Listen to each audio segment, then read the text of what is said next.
What is going on, everybody? Welcome to another edition of the Turnbuckle Times 10 Count. I am your host, Adam Raymer, and tonight we got some good stuff tonight. Actually, I'm doing the Raw Reaction Show, so from September 27th. Lot to cover. Obviously, Raw's 3 hours. We're going to try to keep it to 10 minutes if I can, and just kind of give my reaction to what happened tonight. So, before we start, please, if you guys like this, hit the subscribe button on YouTube. You know, we can't do this without you guys. We appreciate everybody that watches, listens, subscribes, sends us comments, whatever. Please, please, please go do that. Share it, review it. Follow us on Twitter at Tbuckle Time. Follow me, Adam Raymer11. Go follow Steven as well, Steven Burton86. Check out his AEW TBT 10 counts as well. So, all right, let's kick this off. So, Raw Reaction Show from September 27th. Started off with Lashley Big E, which was announced actually last night at Extreme Rules that Big E and Lashley were going to start off Monday Night Raw with the WWE Championship match, which is kind of entertaining.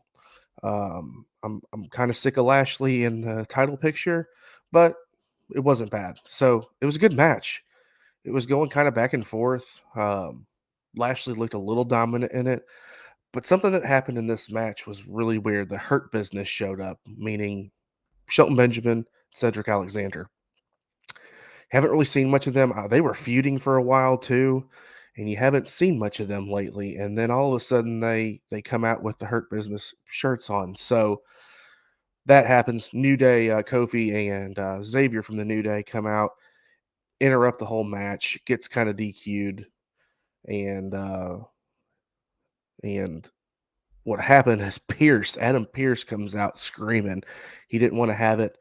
He said this match is going to happen and made it a steel cage match. So the main event was Big E versus Lashley again for the WWE title in the main event. So we'll touch on that last, but that was the opening match. So Lashley and Big E fought twice tonight on Raw. Second match was the Garza match, and just a quick win over, I think it was Eric of the Viking Raiders.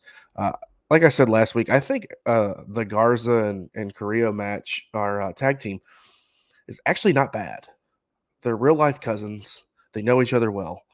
I think they could do some damage in the tag team division. So we'll see what happens there. But that match was just kind of a squash match for me. Next was the Reggie and Ricochet match for the 24/7 championship. And at first I thought, why in the hell are they putting Ricochet in this? And then I started thinking, well, they're both high flyers. They're both athletic as shit. It could have been a great match. But it was a freaking joke. It got DQ'd by R-Truth and Drew Gulak. It was dumb. I think that match could have been really something. It could have been pretty decent. I don't know how good of a wrestler that Reggie is, but just how athletic and high flying he is pretty spectacular. And then everybody knows how Ricochet is. The man should have been dead 8 times from stuff that he's done inside the ring, but it got DQ'd. It's kind of another squash match for me. Could have been something, turned into nothing. Keith Lee debuts as Keith Bearcat Lee. I don't know how I feel about it. I don't really like it yet. It might grow on me. I don't know. Just, it was weird. He dominated. I mean, he fought Tozawa, for God's sakes. You know, we've seen or heard that there's a possible heel turn for Keith Lee, which I wouldn't mind. Steven, by the way, loves Keith Lee. So we'll see how that plays out. Again, kind of a gap filler for me. Then you get to the Priest and Sheamus match. Again, it was for the United States title. All I'm going to say is, holy shit. There's no DQs. I mean, they used kendo sticks. They used tables. I mean, Sheamus come off the ring, slam Priest through a table. Sheamus went through a table. I mean, it was if and Sheamus for some reason a little punch to him, he gets a welt or bruises up immediately, red marks all over him. But I mean, both those guys were beaten up after that match. It was a good long match, uh, good back and forths, good turns in the match. And everybody who knows me knows that I'm a big Damian Priest guy. I really like him. Needs to improve on the mic. But I think just his look, his size, he's made for the pro wrestling world. But again, that match was insane. It was really good. And I know that it's been happening and happening and happening. So, drafts coming up Friday and Monday, this Friday and next Monday. So we're going to see what happens because I think it's the end of the Sheamus and Damian Priest feud.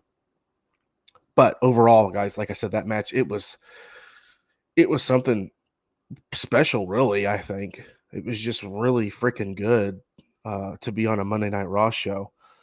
So after that, you had the 6-man tag with Jinder, Veer, and Shanky versus Jeff Hardy, Mansoor, and Mustafa Ali. This is the takeaway from that match was Veer.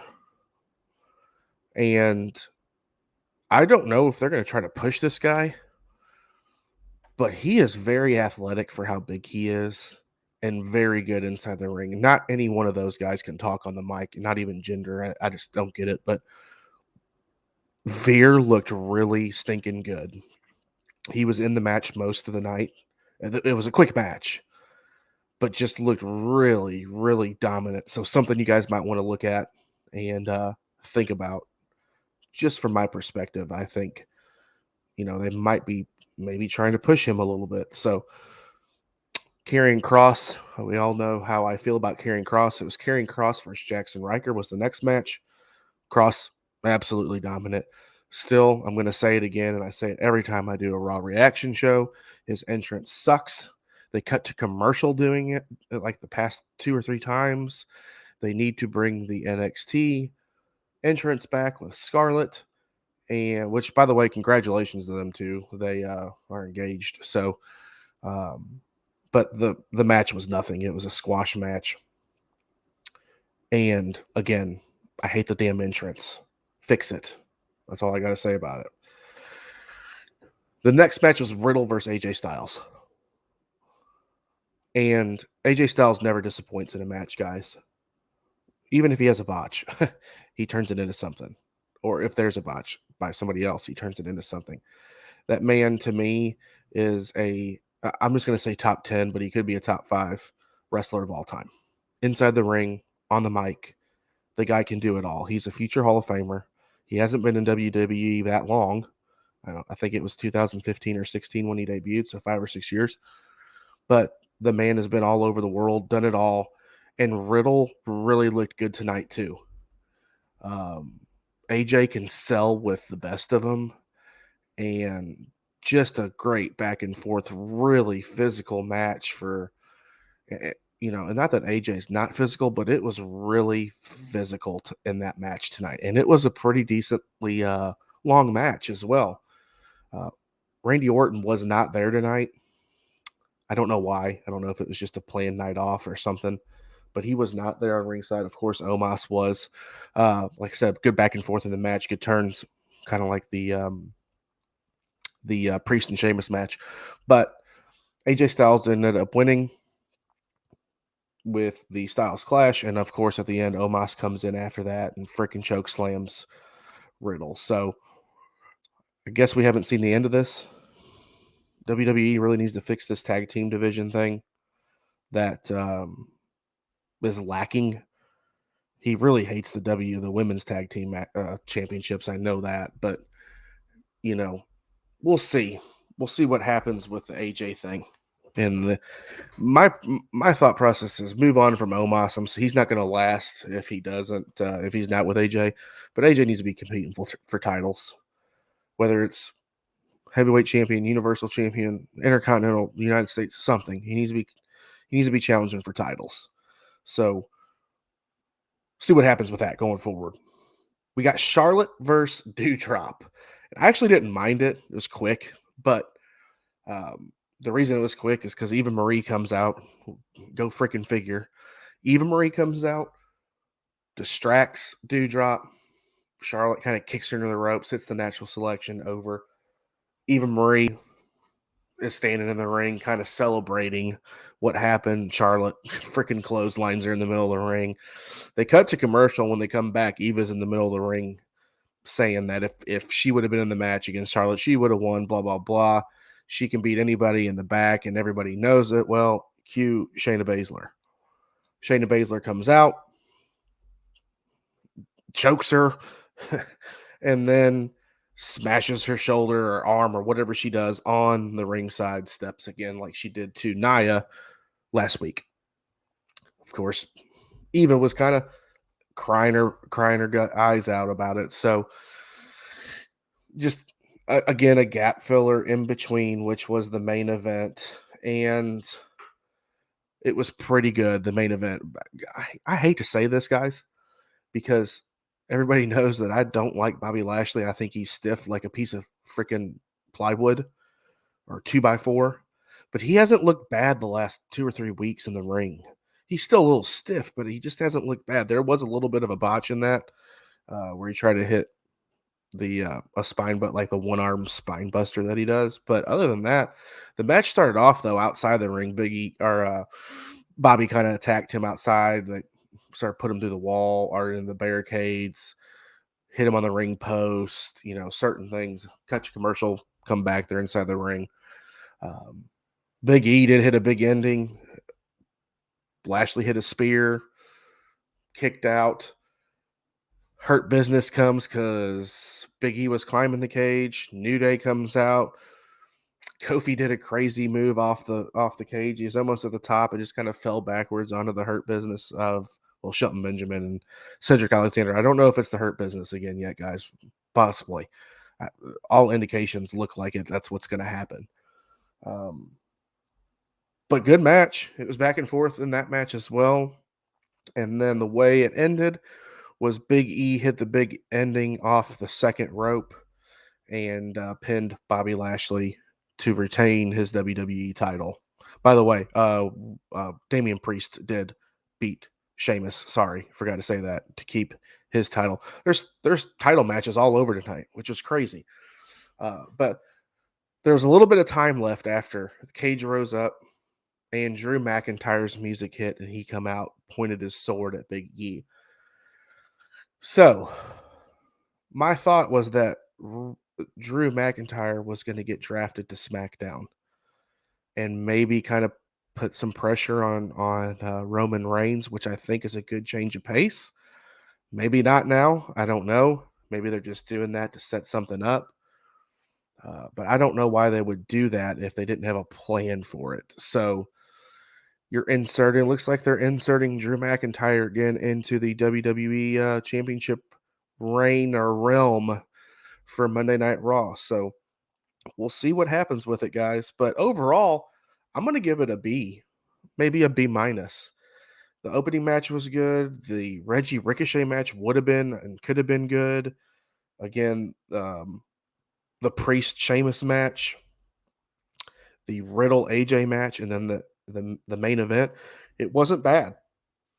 It's actually gotten better over the past couple of weeks. And for me to give a B or a B minus on a show, especially on Raw, it's saying something. So writers are trying to fix some things. There was no Alexa Bliss tonight either. So anxious to see what's going to happen with her going forward as well. But again, B minus. I'll go B minus for the show tonight. That's it, guys. It was a little bit longer than I wanted, but I appreciate it. Please, again, go subscribe, share this, review it, send it to somebody who might like some wrestling. Again, we're just two dudes talking wrestling. It's nothing statistically good. You know, we don't throw a bunch of stats out. We don't have a lot of interviews. We just like to talk shit and give our opinions. So, again, please go subscribe, share this, review it, and we will see you guys Thursday for our live show, which is going to be top 10 female wrestlers. So you guys go check that out. We'll be live at 8 Central on Thursday. We will see you guys then.